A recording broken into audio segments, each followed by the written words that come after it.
All right, now we can create a folder that is our cartoon jumble exercise. So digital spring 15 cartoon jumble. Remember, to create a new folder, you just right-click on the desktop, say new folder.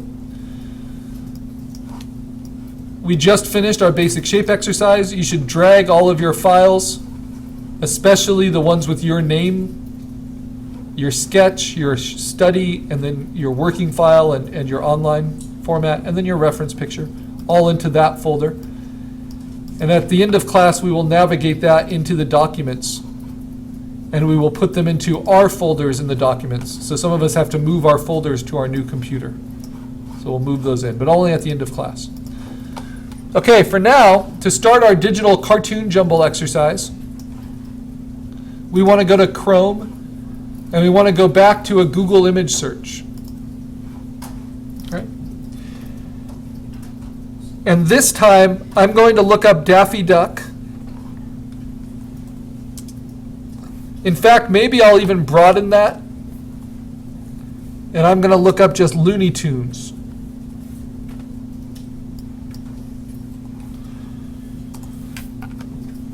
But like Arturo Herrera's work that we're being inspired by, let's look at his stuff.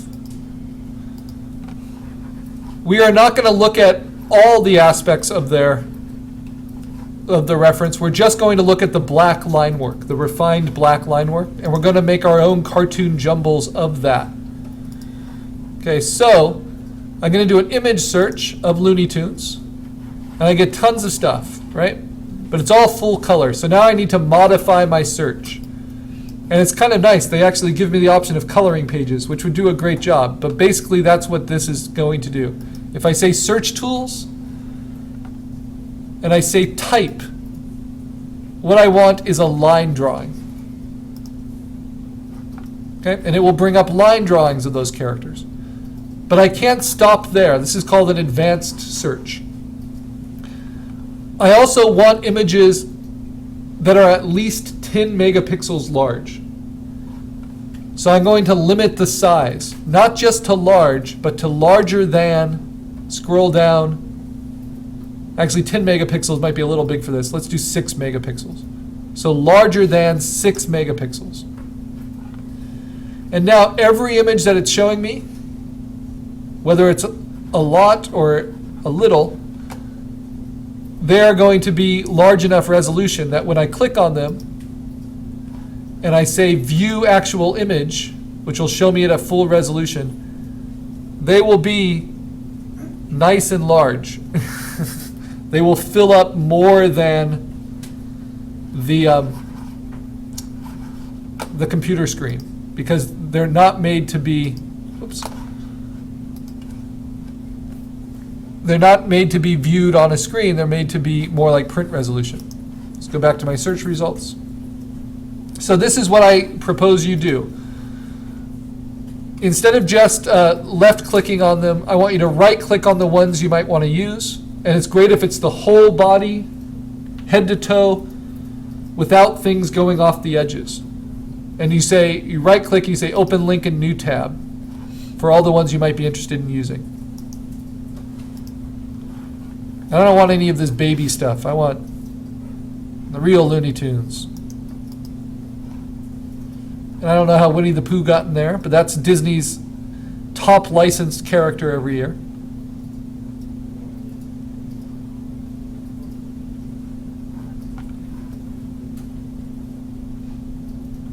Here we go.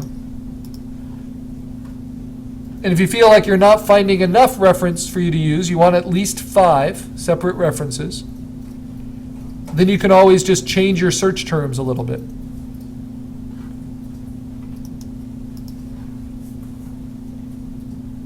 And it's good to have more than you need.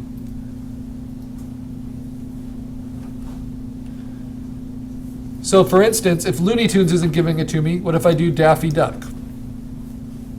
And now it will only give me images that are line art of Daffy Duck that are larger than 6 megapixels.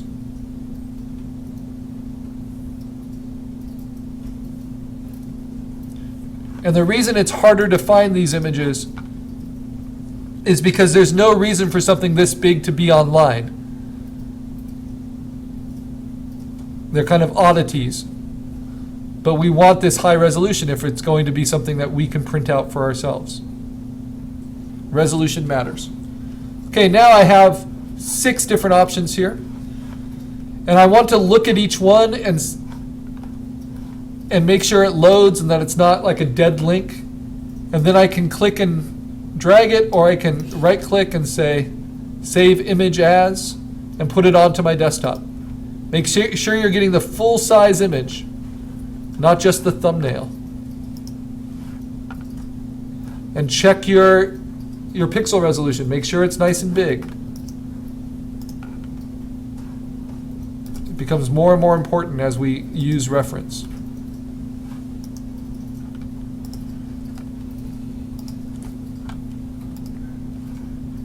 Now all of these are going to be online file formats. Some of them will be JPEG, some of them will be GIFs, and some of them will be PNGs. We can use any of them.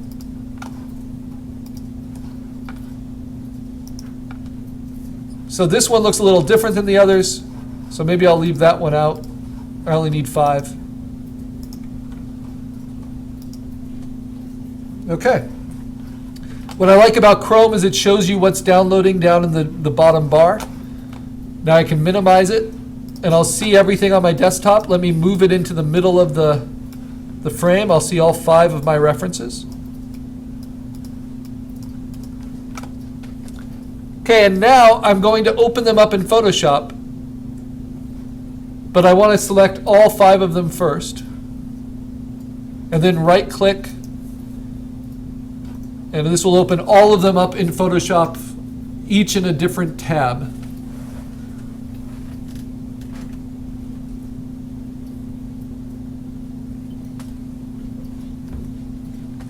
And just like Arturo Herrera does it by hand with coloring books, he spreads them all out on his desk, and then he takes his X-Acto knife to them and separates out the black lines.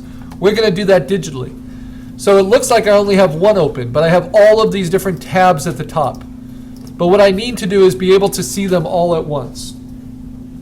So what I do is I have to arrange them. And instead of pulling each one down individually, it's easier to just go to Window, Arrange, and say Float All in Windows. And then they'll each get their own separate window.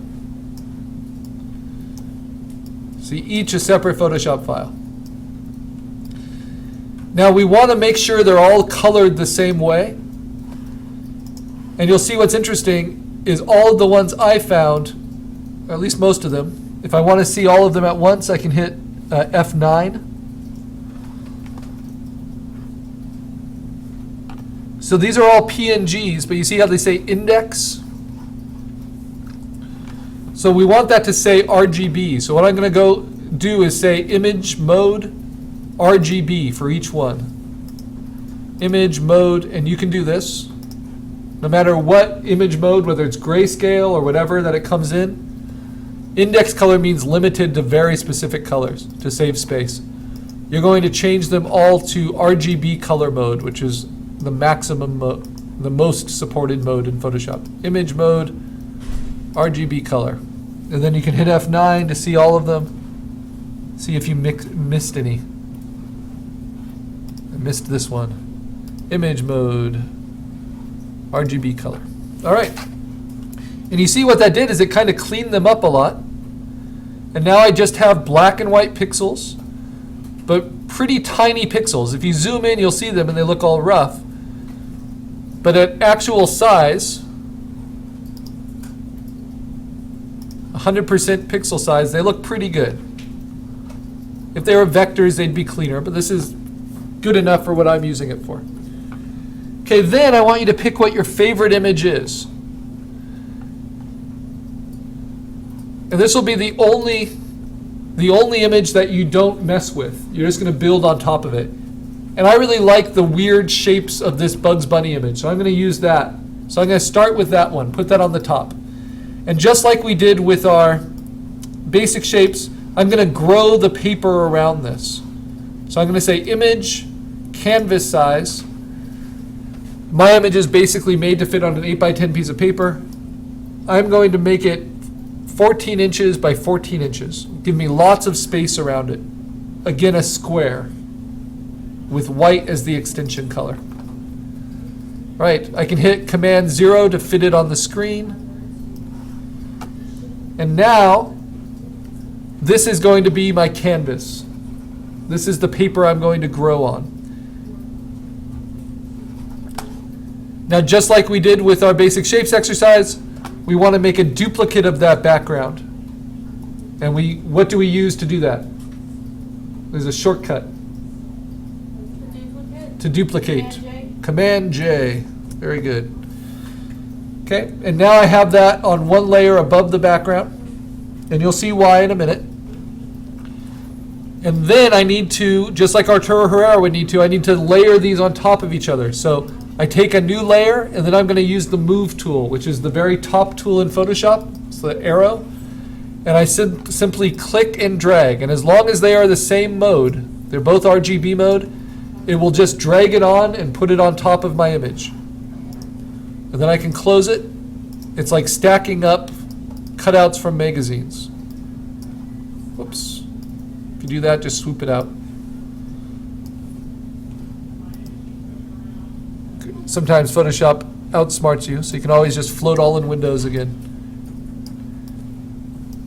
Drag and drop, and then close them, so it's not so cluttered. You don't need to save them. You're putting them all into one. As you drag and drop, it will open new layers for them. So they're all separated on individual layers in that one file.